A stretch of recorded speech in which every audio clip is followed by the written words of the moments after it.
Millet Marvels, changing the way world eats by Tenali Double Horse.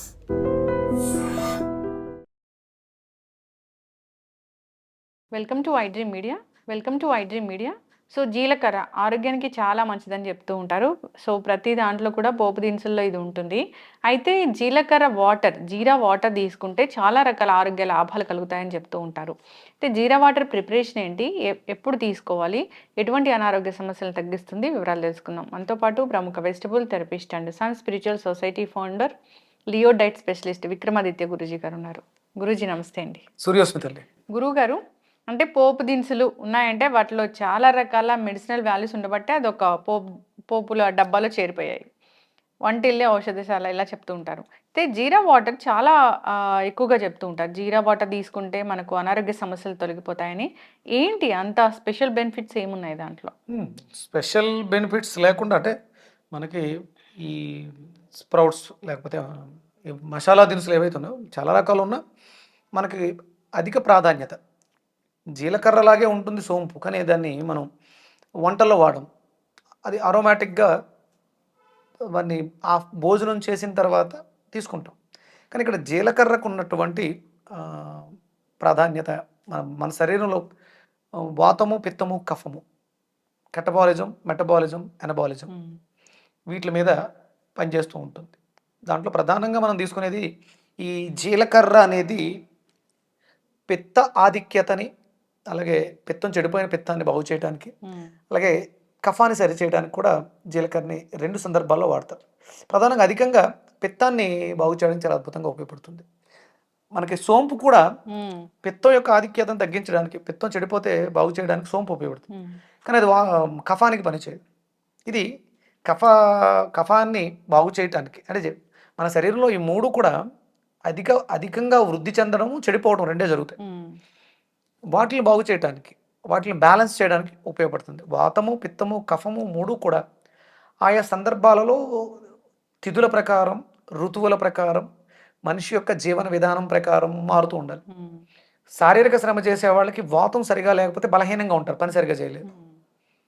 అలాగే శారీరక శ్రమ లేని వాళ్ళకి మనకి పిత్తం అధికంగా ఉంటే, పిత్తం చెడిపోతే ఇబ్బంది పడిపోతూ ఉంటారు. వీళ్ళకి పిత్తం అధికంగా ఉండాలి శారీరక శ్రమ చేసే వాళ్ళకి, ఎందుకంటే వాళ్ళు తీసుకునే ఆహారం కొంచెం స్ట్రాంగ్గా ఉండేది తీసుకుంటూ ఉంటారు. వాళ్ళకి పిత్తం బాగుండాలి, అలాగే వాతం బాగుండాలి. వాళ్ళకి కఫం తక్కువగా ఉండాలి. కూర్చొని చేసే వాళ్ళకి కఫం బాగుండాలి. కఫం అక్కడ చెడిపోయినా, అధికమైన, అంటే చేస్తున్న పనులను బట్టి, తీసుకుంటున్న ఆహారాన్ని బట్టి మన జీవన విధానం ఉండాలి. కాబట్టి కొన్ని పదార్థాలని, అంటే పోపుల పెట్టెలో ఉండేటువంటి లిస్ట్ ఏముంది? జీలకర్ర, ధనియాలు, ఆవాలు, మెంతులు, ఇవి ప్రధానంగా ఉండేవి. దాంతోపాటు మిగతావి యాడ్ అయినాయి. తాలింపుల్లో వేసేవి కాదు, అవి మసాలాలో వేసేవి. తాలింపుల్లో వేసేది ప్రధానంగా జీలకర్ర, మనం ఎక్కువగా వాడాల్సింది. ఇప్పుడు అవన్నీ పోయి దాంట్లోనే కొంచెం మినపప్పు వచ్చింది రుచి కోసం, శనగపప్పు వచ్చింది, ఎండుమిర్చి వచ్చినాయి పోపుల పెట్టెలో అవి లేవు. ఆవాలు, మెంతులు, జీలకర్ర, వాము, ఆవాల్లాగే ఇంకొకటి ఉంటుంది, అసలు ఎవరికీ తెలియదు, వాంటేలు అని ఉంటాయి. ఇవి మనకి ప్రధానంగా ఇంగువ, తాలింపుల్లో మనం ప్రధానంగా వాడాల్సినటువంటి దినుసులు. అందులో ప్రధానంగా మనకి ఇప్పుడున్నటువంటి పరిస్థితులలో జీర్ణశక్తి అందరికీ తగ్గిపోయింది.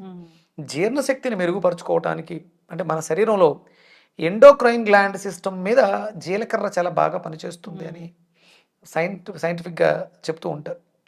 విసర్జన వ్యవస్థ, ఎండోక్రైన్ గ్లాండ్ సిస్టమ్, మన శరీరంలో టాక్సిన్స్ని ఎలిమినేట్ చేయడానికి జీలకర్ర చాలా బాగా ఉపయోగపడుతుంది. అంటే కడుపులో ఉండేటువంటి జఠరాగ్నిని ప్రజ్వలింపచేసి అరుగుదలని మెరుగుపరచడం ద్వారా ఆ బర్న్ అయినటువంటి వేస్ట్ మెటీరియల్ని మలం విసర్జన ద్వారా బయటికి పంపడానికి జీలకర్ర చాలా అద్భుతంగా ఉపయోగపడుతుంది.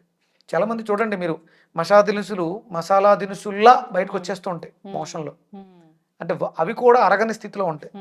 అందుకని వీటిని కొంచెం కచ్చాపచ్చా దంచి తాలింపులో వేస్తే ఆ అరోమా మనకి పదార్థానికి సువాసనని, మనలో ఆకలిని, తాలింపేసిన వెంటనే మనకి చారు తాలింపేస్తే అప్పటి వరకు ఉన్న ఆకలి ఇంకొంచెం పెరుగుతుంది. అవును, అంటే వాటికి ఉన్నటువంటి అరోమాటిక్ ద్వారా కూడా మనల్ని ఉత్తేజపరుస్తూ ఉంటాయి. చూడండి, చాలామందికి ఎక్కిళ్ళు వస్తూ ఉంటాయి, అప్పుడు కొంచెం జీలకర్ర బొగ్గన పెట్టుకుంటే ఆ వాటర్ మింగుతూ ఉంటే ఎక్కిళ్ళు తగ్గుతూ ఉంటాయి. అంటే ఎసిడిటీ తీవ్ర స్థాయికి వచ్చేసింది, బాడీ అంతా కూడా డిహైడ్రేట్ అయ్యి వాటర్ని అడుగుతుంది. ఒకేసారి వాటర్ తాగేస్తే ఇబ్బంది అవుతుంది. అందుకని చెప్పేసి అని జీలకర్రని బొగ్గన పెట్టుకుంటే ఆ వచ్చేటువంటి లాలాజలంతో కూడిన యాంటాసిడ్ ముందు గ్యాసెస్ని సప్రెస్ చేస్తుంది. ఒక లేయర్ లాంటి పొర వెళ్ళి డ్యామేజ్ అయినటువంటి స్కిన్ని సూతనింగ్ చేస్తుంది. తర్వాత అప్పుడు మనం లిక్విడ్స్ తీసుకోవడం అవి చేస్తే మంచిది. అందుకని జీలకర్రకి చాలా ప్రాముఖ్యత, రుచిని పుట్టిస్తుంది సరే నాలుకకి. ఎండోక్రైన్ గ్లాండ్ యాక్టివ్ అవడం ద్వారా వ్యర్థాలు విసర్జింపబడి ఎక్సోక్రైన్ గ్లాండ్ వ్యవస్థ అంటే శోషరస వ్యవస్థ పదార్థాల్లో ఉన్నటువంటి పోషక విలువల్ని శరీరం తీసుకునే విధంగా చేస్తుంది. అంటే నాకు నా చిన్నప్పుడు ఒంట్లో బాగాలేనప్పుడు మేము బాగా వినేది ఏంటంటే మా అమ్మమ్మ గారు కొంచెం జీలకర్ర కొంచెం ధనియాలు మెత్తగా నూరి జీలకర్ర ధనియాల రసం దాంట్లో 2-3 రకాల ఆకులు కలిపేవారు. అది దొరకకపోతే అల్లం వేస్తే అల్లం జీలకర్ర ధనియాలు రసం మన జీర్ణ వ్యవస్థని మెరుగుపరుస్తుంది. గ్యాస్ట్రిక్ ఇష్యూస్ ఉంటే అల్సర్స్ ఉంటే తగ్గుతుంది. దగ్గు ఆయాసం ఇలాంటివి ఉంటే అద్భుతమైనటువంటి పరిష్కారం జీలకర్ర ప్రధానంగా ఉంటుంది.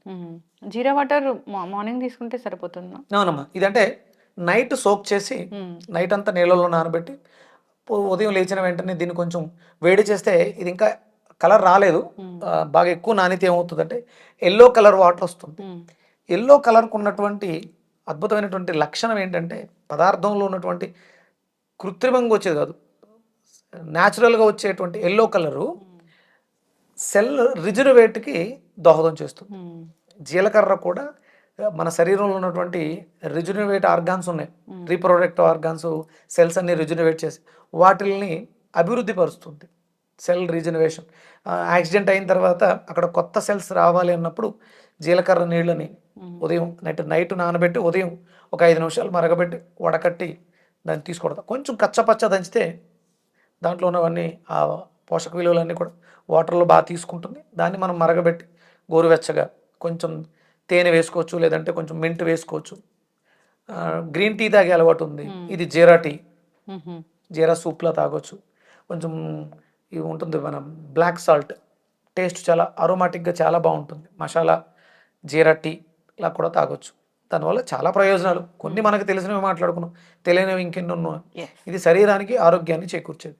జీలకర్రని తాలింపులు బాగా ఎక్కువ వెయ్యండి, ఏమీ లేవు తినడానికి, కొంచెం ఇమ్మీడియట్గా 2 కరివేపాకు రొబ్బలు వేసి కొంచెం జీలకర్ర కొంచెం మిరియాలు వేస్తే జీరా రైస్ ఆకలిని వృద్ధి చేస్తుంది, ఆకలి ద్వారా వచ్చేటువంటి ప్రాబ్లమ్స్ని కూడా తగ్గిస్తుంది. చక్కటి ఇన్ఫర్మేషన్ గురించి.